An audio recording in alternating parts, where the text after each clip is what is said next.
Medurstand Understanding Medicine. I'm Professor Azizur Rahman, and today we're going to talk about this condition which is still common in our country. And in my previous lecture, I gave you some basic introduction of about various valves and various etiologies. I think if you have attended that lecture, you would probably understand this one better. I think it is recommended that if you have landed up here directly, I think you need to uh, review that video on some common concept. It is called part 0. But today we are going to talk about this mitral stenosis. This is the cartoon of the normal heart. You can see this is the mitral valve. Now it consists of two cusps, the anterior cusps and the posterior cusp, and these cusps are attached with chordae to the muscle, papillae muscle. These are the muscle, these are the chordae tendineae attached to the posterior cusp as well as the anterior cusp. Now, those who have seen the mitral valve, they can appreciate that this mitral valve is quite thickened. This cusp, the posterior cusp, and this other cusp is quite thickened, and the orifice is, at least in this picture, is very narrow. So most probably this valve is diseased. The same can be seen on echo also. On echo is the gray tool. You can see that this chamber is dilated.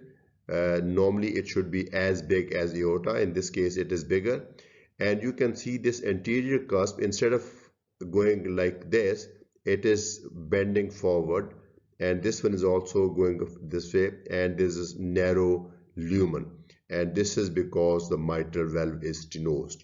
This is just a cartoon, and this is the real picture of echo, and we will be discussing this concept in more detail.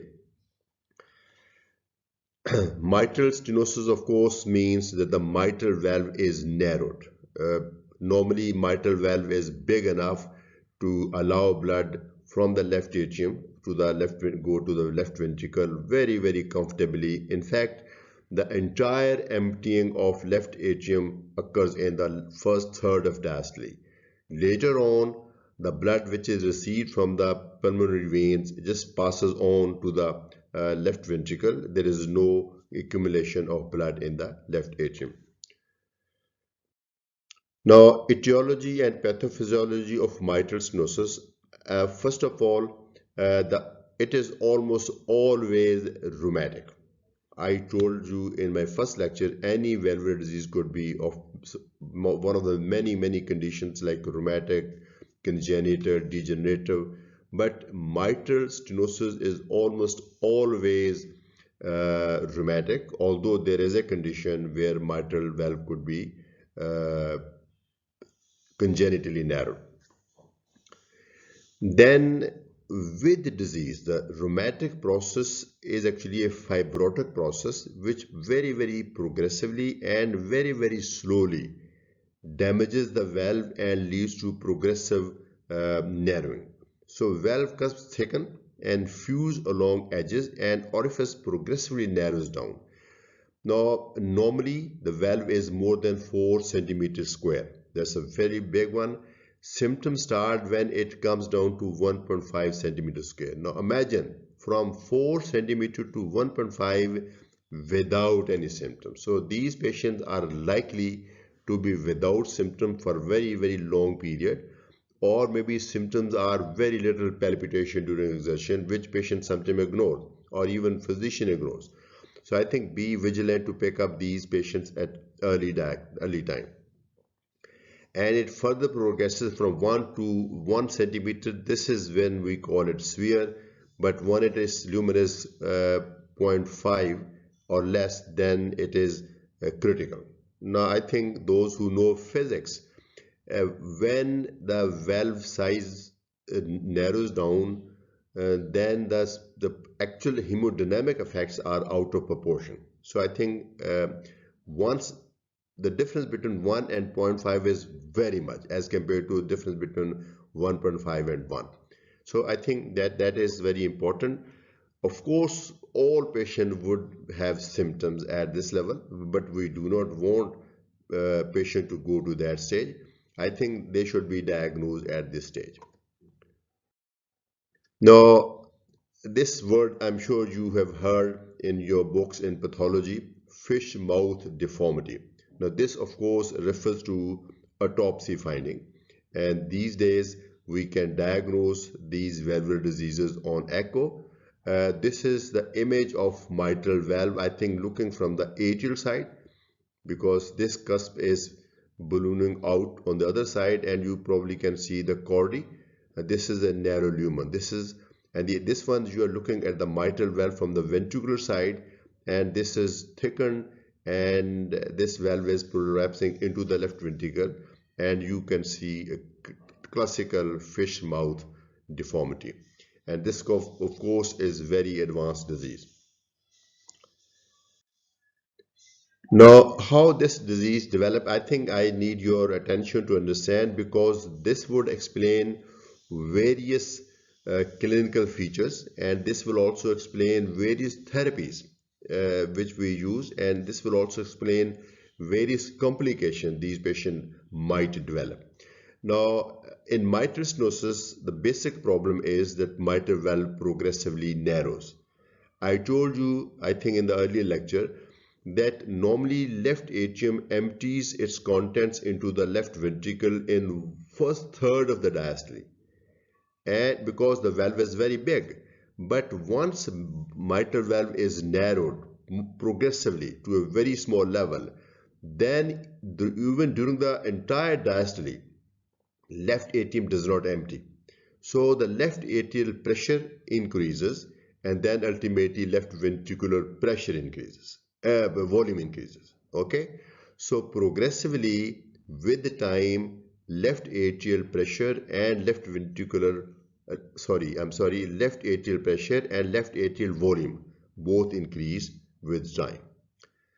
Uh, that would of course lead to pulmonary venous hypertension, because there is no valve between left atrium and the pulmonary veins. The same pressure uh, which had built up in left atrium will be transmitted back into the pulmonary veins, and there will be pulmonary venous hypertension. Pulmonary venous hypertension is an abnormal state, but it is reversible because it is the effect of the stenosis. If you remove the stenosis, then this pulmonary hypertension, the venous hypertension, will go away.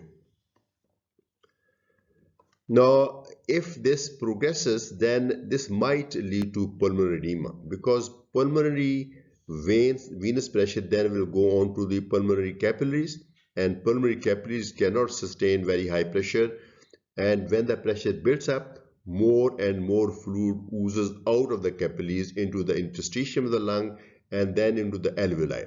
This may result in pulmonary edema. There are of course various grades of pulmonary edema. In the initial phase, you would have just a little bit of extra fluid in the interstitium, but once it progresses, then the fluid will be, all the alveoli will be filled up with the fluid, and patient will develop classical symptom of pulmonary edema. I think we will have, of course, have a separate lecture on pulmonary edema, but this is how pulmonary edema develops.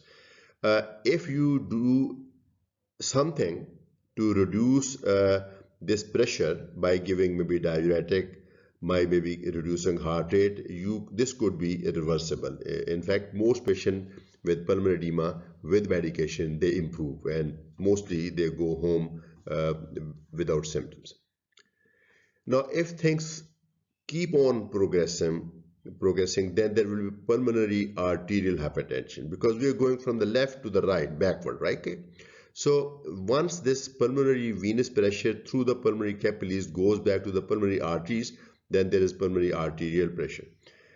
Pulmonary arterial pressure may also be reversible to a certain extent, because in response to pulmonary arterial hypertension, there will be hyperplasia of the arterioles and the vessel, the pulmonary vessels, and then there may be fibrosis, and then with progressive fibrosis, more and more pulmonary hypertension is becoming non-reversible.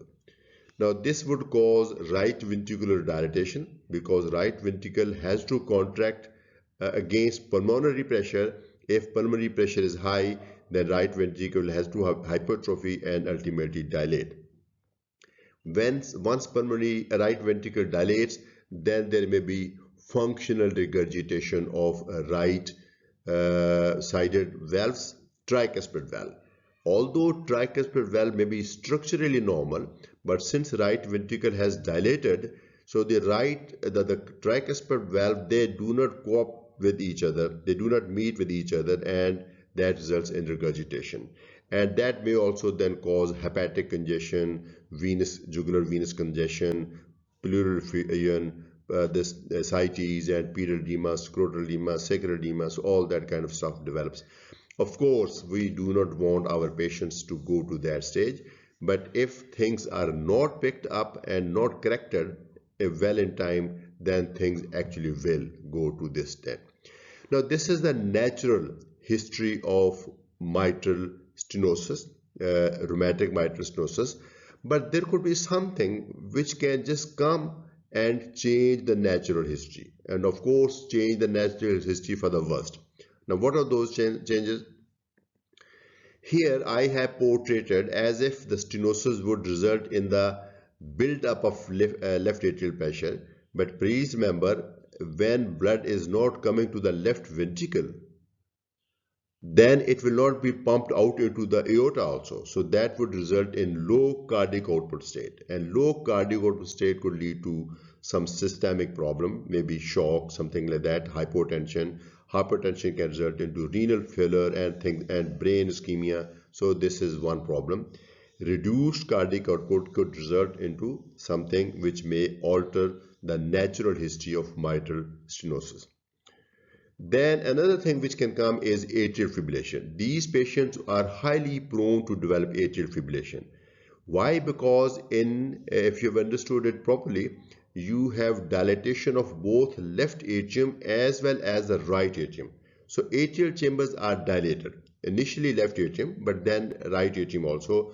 Once the chambers are dilated, our sinus node is in the atrial chamber, that does not remain stable, and it encourages the development of re-entry cycles in the atria, because atria are also not dilated, they also have some kind of fibrosis, so that will predispose to atrial fibrillation.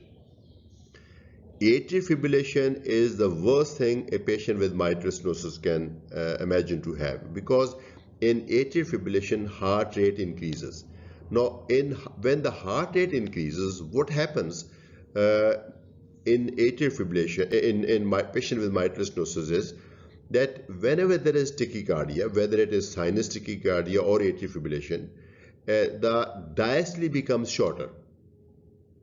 In tachycardia, systole is usually unaffected. It is the diastole which becomes shorter. Now, I already have mentioned that in diastole, in cases of mitral stenosis, even till the end of diastole, left atrium is not completely emptied into the left ventricle. If diastole has become further short, then of course there will be more built-up of blood in the left atrium, and that would precipitate pulmonary edema. So atrial fibrillation is very bad from various point of view. It can predispose to thromboembolic phenomena also, but it will certainly may cause pulmonary edema.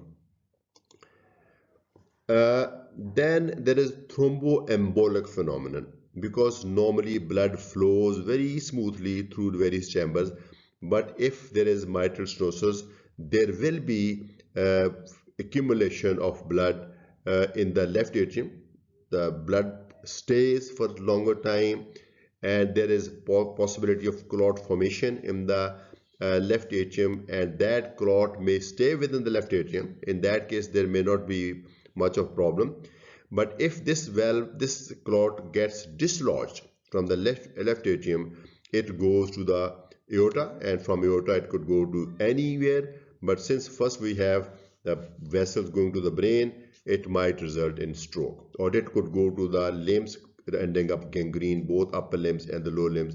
It could go to the spleen, it could go to the kidneys. Wherever it goes, it is going to block the vessel and result in ischemia. So that is another thing which can immediately, I think, make the life of these patients very, very bad.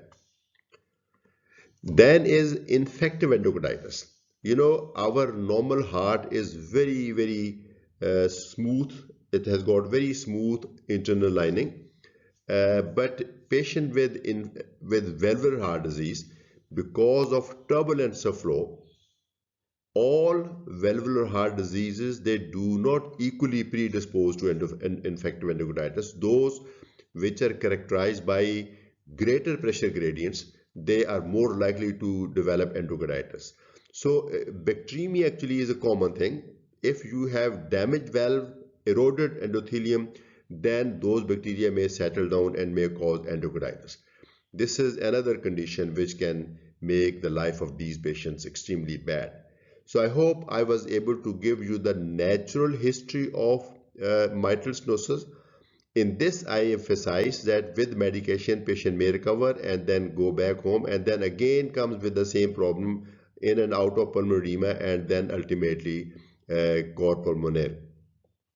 But I told you that these four things, reduction in cardiac output, development of atrial fibrillation, thromboembolic phenomenon, and infective endocarditis, they can completely change the life of these patients, of course, for the worst.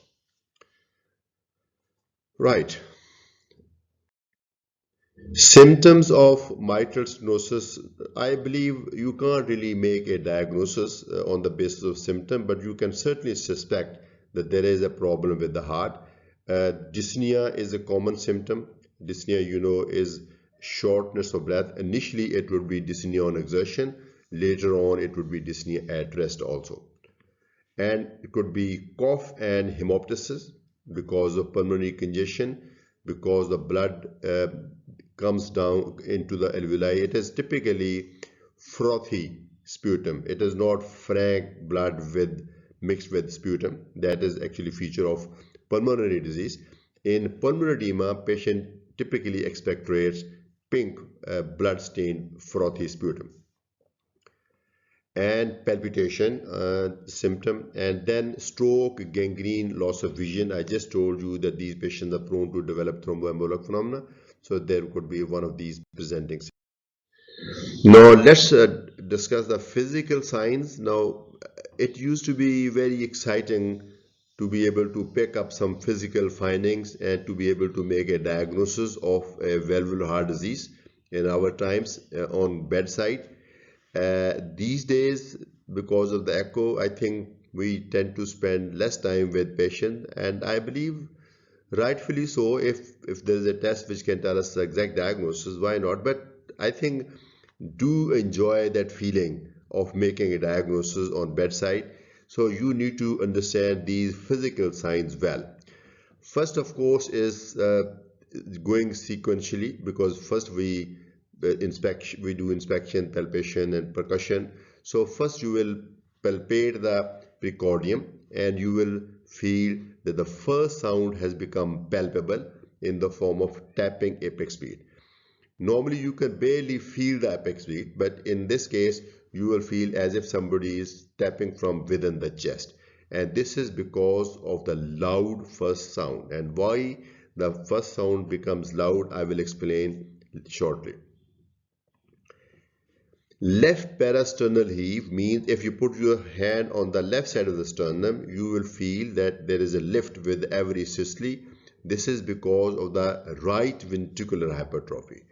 Don't be confused because it is left, it does not refer to the left ventricle. In fact, left ventricle is not hypertrophied in mitral stenosis. If anything, left ventricle is normal because left ventricle is not even getting its normal share of work. And there is no reason for left ventricle to hypertrophy, but right ventricle will be hypertrophied and will be dilated, and you can see the left parasternal heave indicating right ventricular hypertrophy.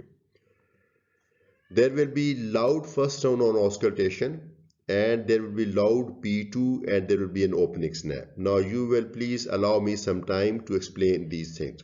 Why loud first sound? First sound is produced by the closure of mitral and tricuspid valve.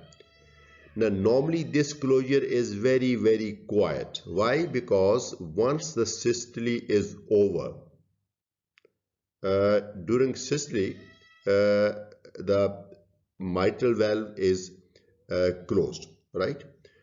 Now, when the diastole starts, the mitral valve opens.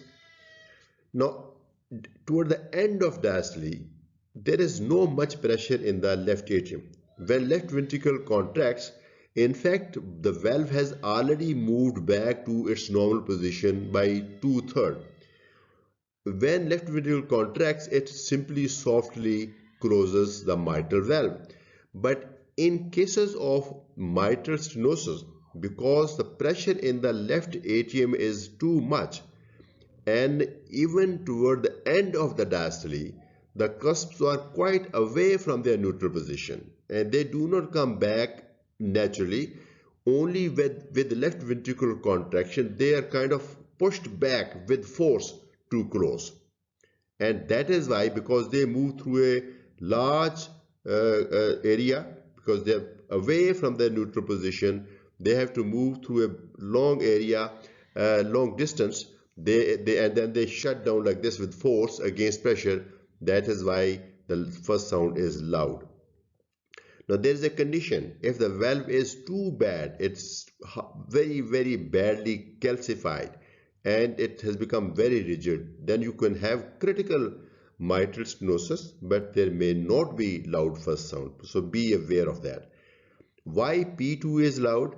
In the pathophysiology, I discussed that there will be pulmonary hypertension. Whenever there is pulmonary hypertension, the pulmonary component of second sound becomes louder. Now this is interesting, opening snap. What is opening snap? The opening snap, when the mitral and tricuspid valve open, they do not cause any sound at all, because this opening is driven by left and right atrial pressures, very low pressure. So very softly they open without any problem.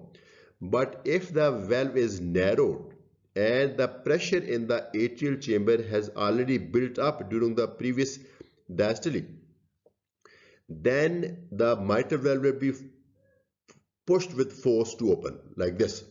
So that is why the opening of the valve can also cause a sound. So that is called opening snap. Again, the same condition, valve has to be pliable and soft to be able to create this opening snap. And it also, I think, is easy to understand here that greater the pressure in the left atrium, closer will be the opening snap to the pulmonary component of the second sound. So the proximity of the opening snap to the pulmonary component of the second sound would be directly proportional to the severity. Closer, the severer the stenosis.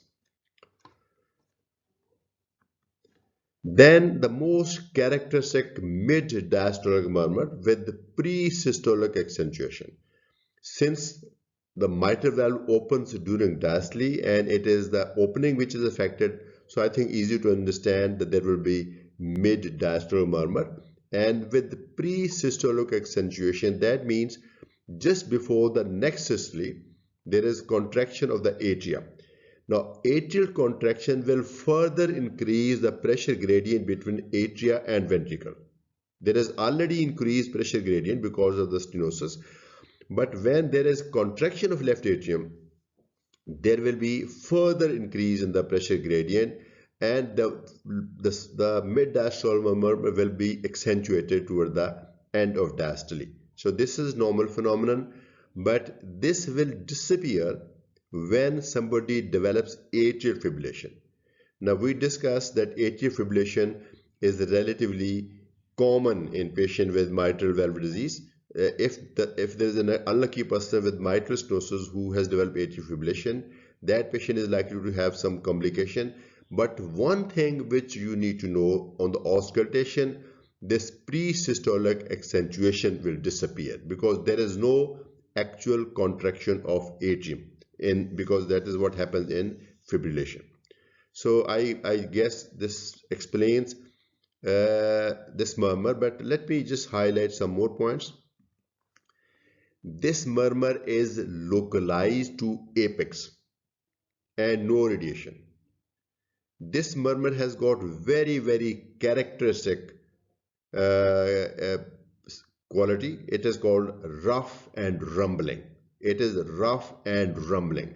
Even if you do not get any idea what would this word mean, rough and rumbling, do remember these words, and you, I think, are expected to say this word in the examination. So mid-diastole murmur, which is rough and rumbling, localized to apex.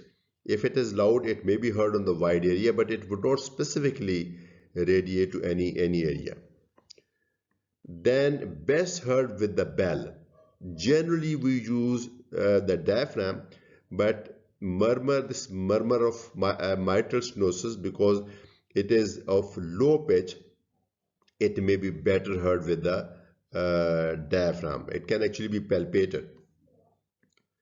Now it is rough and rumbling in character. I think this is very important. It is very difficult to describe the character of any sound. Like I don't, no matter how articulate I may be, I will not be able to describe how the sound of a dog. I may be able to reproduce it, but I will not be able to describe it. So that is why these murmurs cannot be exactly described. You need to listen to the patient to know exactly what is meant by rough and rumbling. Now this is the hand-drawn picture. I hope this will help you to understand. This is normal cardiac cycle. This is the first sound, which is just one single bar. Second sound, which consists of two bars. The first is the aortic, then the pulmonary, and then followed by diastole. The systole is slightly shorter than diastole, and this cycle completes itself. See what happens in mitral stenosis. This I have drawn thicker and taller, indicating that the first sound is loud. Okay, first sound is loud. Then I've drawn the second component, pulmonary component, little taller than aortic component, indicating that pulmonary component is louder. Okay, not necessarily louder than aortic component, but it is louder than its usual intensity. Then I've drawn this little line, the third one after pulmonary component of the second sound. This is opening snap. This is the opening snap, and this starts when immediately after the opening snap, the valve open and the murmur starts. And I've already told you that opening snap, the closer it is to the pulmonary component, the more severe the stenosis is, provided the valve is pliable. Then this is mid-diastole murmur, rough and rumbling, and then toward the end of the diastole there is pre-systolic accentuation, indicated by the increase in the length of the height of these bars. So I hope this picture will give you the summary of auscultatory finding. Loud first sound, loud P2, an opening snap, a mid-diastolic murmur, and pre-systolic accentuation. So I hope this would create some image in your brain, which will be able to, which will help you to remember this. Diagnosis. Clinically, I think diagnosis is definitely possible. You can be 90 out of 100 sure that this is a case of mitral stenosis if you pick up the finding. And then ECG can help. In ECG you may see what is called P-Mitrale, or there could be right ventricular hypertrophy. But of course ECG would have limited value, but I'm going to show you what we are going to see on ECG. For the sake of completion, I've mentioned it here. XHS may show some characteristic abnormalities. They are called mitralization. Although these changes can develop in some other diseases also, some valvular, some non-valvular diseases, but since they are typically seen in mitral stenosis, that is why they are called, they're described as mitralization. I will describe these changes individually also, but collectively they are called mitralization. Then echocardiogram. Now I have bolded these to clinical and echo. So I think there is a very, very good chance that you will be able to pick up the diagnosis at clinical examination. These might help, but ultimately with echo you should be sure what exactly you are dealing with. Now this is the ECG. I have a separate series of lectures on ECG, so I will be describing these details in more these things in more detail there. But let me just show you one thing here. This is the P wave, and let's make it a little bigger. Now this is the P-Mitrale. Normally P wave is narrower and does not have these two big bumps. So if the P wave has got become wider than 0.12 and it is bifid or biphasic, and the second phase, the second upward deflection is bigger than the first one, it is called P-Mitrale. It is one of the features of mitral stenosis. It is actually the feature of left atrial enlargement. So you can have the same finding in mitral regurgitation also. Now this is a very old-fashioned test for this sake. This is an esophagogram. You know, esophagus is just the posterior structure before the advent of echocardiography. I mean, just maybe you will find it a little interesting that this is an esophagus. This part is left atrium. So if left atrium enlarges, it will push the esophagus backward, and we could visualize esophagus with esophagogram. So that is the mechanism. And this is an X-ray showing dilatation of pulmonary artery. This big convexity is because of the left atrium as well as pulmonary artery. So this convexity is pulmonary artery and left atrium. And normally this is actually a concavity, and you can see some increased lateral dimension and maybe little bit of pulmonary edema also. So this is X-ray, and let me show you, this is it. So theoretically, if there was left atrial enlargement, this esophagogram would move backward, and this would indicate that some structure has increased in size, and that structure here is left atrium. We of course do not need to do this anymore. This is the great test. I was referring to echocardiography. Now, I think it will not be possible for me to give you details, but I will definitely describe key features. This is left parasternal view. Now, in this left parasternal view, left parasternal long axis view, this is the right ventricle, because when we put our probe here, first in the line is the right ventricle, then this is of course interventricular septum, this is left ventricular cavity, this is left ventricular posterior wall, and here this is the aorta, this is aortic valve, and I can see that this aortic valve is not normal because it is quite thick and calcified, and this is left atrium. Now those who know echo, they know that left atrium and aorta in this view, they are of the same size. In this you can clearly see that left atrium is dilated. So that is of course a sign of mitral stenosis. You can also see that the cusp is this now fused. This cusp is not opening up. There's very little lumen and the cusp are quite thickened. During diastole, this cusp actually almost goes here, very close to the interventricular septum. It sometimes touches it actually, but it's nowhere even near. So this is mitral stenosis. There is some aortic valve disease also.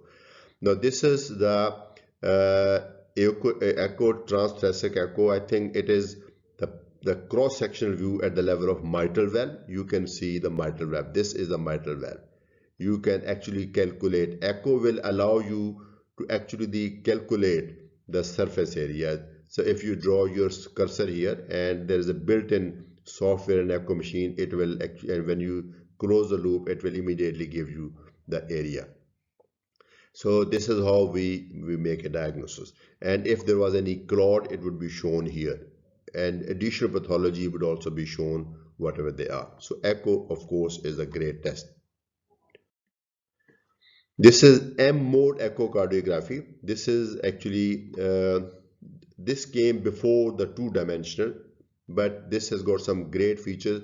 This is the normal pattern, M-shaped pattern. I think I could talk about for 10 minutes how this develops, but I will not do that. Maybe if we have a separate lecture, we will discuss this these days. But this is the pattern you should expect in a normal person. This is a normal healthy heart. But in this, you can see that this normal M pattern is lost, because once mitral valve opens, it doesn't come back. Normally, mitral valve opens, come back, and then reopen when atrial contraction occurs. But in this case, it opens and stays there because it is the left atrial pressure which is not allowing the cusp to come back. So one thing, and number two, they are much thicker. They are much thicker than these. These are barely visible, but this is very, very dense, wide, thick echoes, and this shows that there is thickening. Uh, you may also have noticed that this is irregular. Now, as compared to this one, these are coming at predictable intervals because this is normal sinus rhythm. But here you can see these, the waves, they come at various levels and they are of different shapes and sizes and durations. This is because of atrial fibrillation. I'm sure this patient has atrial fibrillation. Now, atrial fibrillation, of course, is typically diagnosed on ECG, but on echo, you can have a almost correct diagnosis. Of course, you can have clinical diagnosis also, but this is it. Now, the management of mitral stenosis, first of all, medical management, heart rate control. As I explained, heart rate, if the heart rate goes up, it increases the pulmonary edema because of further shortening of diastole. Now, if there is anything which increases heart rate, it is going to worsen the symptom. It of course also means that if we manage to keep their heart rates within a certain limits, then that would reduce their symptoms. Now, if patient is in sinus rhythm, we use beta blockers. Now, if patient is in atrial fibrillation, then beta blockers do not work very well. Then we use digoxin to reduce the heart rate. Of course, we can use both together also. These days, we have other options also to reduce heart rate, but ivabradine is perhaps not going to be useful because that works only on the SA node. In this patient, if the patient has sinus rhythm, beta blocker can be used or ivabradine may also be used. But if patient is in atrial fibrillation, then ivabradine could actually be harmful because it could actually, I believe, at least theoretically, it could actually increase the ectopic rhythmogenicity. Diuretics, especially loop diuretics, especially during pulmonary edema, I think they would relieve pulmonary edema and relieve symptoms. These patients might need diuretics on long term also. Then anticoagulation. Remember that picture where I said these complications, pulmonary edema and anticoagulation is needed to prevent clot formation and thromboembolic phenomenon. And although now we have newer anticoagulant drugs called NOACs or novel anticoagulant therapies, but so far in valvular heart disease, if anticoagulation is needed, it is still the conventional warfarin. Then endocarditis prophylaxis, you again would recall that these patients develop endocarditis, and to prevent that endocarditis, before these patients undergo any procedure, some dental procedure, some skin procedure, some intestinal surgery, it is the tradition to give antibiotic prophylaxis before the surgery and continue during and after surgery. I think you should remember this and should say this, although the newer theories has questioned this concept. They say that giving endocarditis prophylaxis or not giving does not make much difference. But of course, I think the conventional teaching is that these patients need endocarditis prophylaxis. Then medical therapy, if that does not work, the great point about medical therapy is that it is available everywhere. But this is better option, PTMC. The PTMC is percutaneous because you don't open the heart, percutaneous. T is transseptal because you pass the catheter all the way from the vein into the right atrium, and then from the atrium you actually puncture the intraatrial septum and go to the left side. So that is called transseptal mitral. Of course, mitral commissurotomy means that you open up the valve like this. So this is interesting, but if you can understand this word, you will probably understand the procedure also. You may not be able to do the procedure, of course, but you will understand what this procedure is. Percutaneous transseptal mitral commissurotomy in some patients, and in others we need to replace the valve. We need to put the valve. This may be beyond our scope, the scope of internal medicine, but of course I'm going to give you some features to indicate which is an ideal patient for PTMC. PTMC, if significant stenosis, plus there is the valve is pliable, it is not brittle, it is soft, and no or minimal calcification, because calcified valves are very brittle, they are likely to rupture when you try to dilate them. There is no clot in left atrium on echo, because if there is a clot while you do this procedure, you might actually push this clot into the circulation and patient may end up in bigger complication. And there is no mitral regurgitation. Little bit of mitral regurgitation is okay, but if patient has significant mitral regurgitation, that means even if you open up the valve, patient's symptoms are not going to improve because patient has mitral regurgitation. So I think if these conditions are met, then patient is an ideal case for PTMC. Surgical repair would be needed if patient does not qualify for this, and then repair is possibility or the replacement. Repair, of course, is a great possibility in our setting because and there's nothing like having your own valve if you can have it repaired. And then replacement could be with the prosthetic valve or could be with the biological valves. They are usually porcine, taken from pork, but of course we have some issues religion related, so we can't use those. But I believe other biological valves are also available. With the advent of this 3D printer, soon we will be having valves made from our own tissue, made on order. This is true. This is no fiction. Very soon, a patient with mitral valve disease could have another valve made from his own tissue using the 3D printing technique and have it placed in his heart. This is some more detail of PTMC. Catheter goes from the inferior vena cava to the right atrium, then into the left atrium, and then goes to the lumen of the mitral valve, and then it is inflated, and after inflation the valves open. And look at this one, passed into the left atrium, and this is halfway. You see this part is in the ventricle and this part is in the atrium, and this shows the stenotic part. Now once it is dilated, this is what it will look like. The valve has been opened. Isn't that great? Without opening the heart, the valve has been opened. So this is PTMC. Very unfortunately, all our patients who need PTMC, they cannot have it because of limited resources.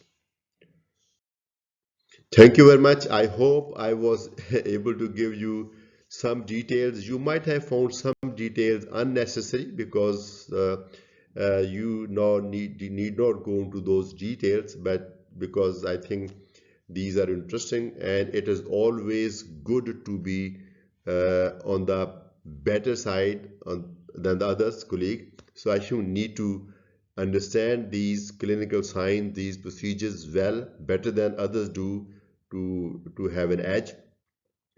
So I will see you in my next presentation, and that next one will be on mitral regurgitation. Now please, because many of the concepts will be the same. Actually, some of the concepts which I discussed in detail here might not discuss in that detail in the next. So I suggest you should attend this lecture first and then come to the next one, mitral regurgitation. I would be waiting for you in my next lecture on mitral regurgitation. This is Professor Azizur Rahman from Medurstand. Thank you.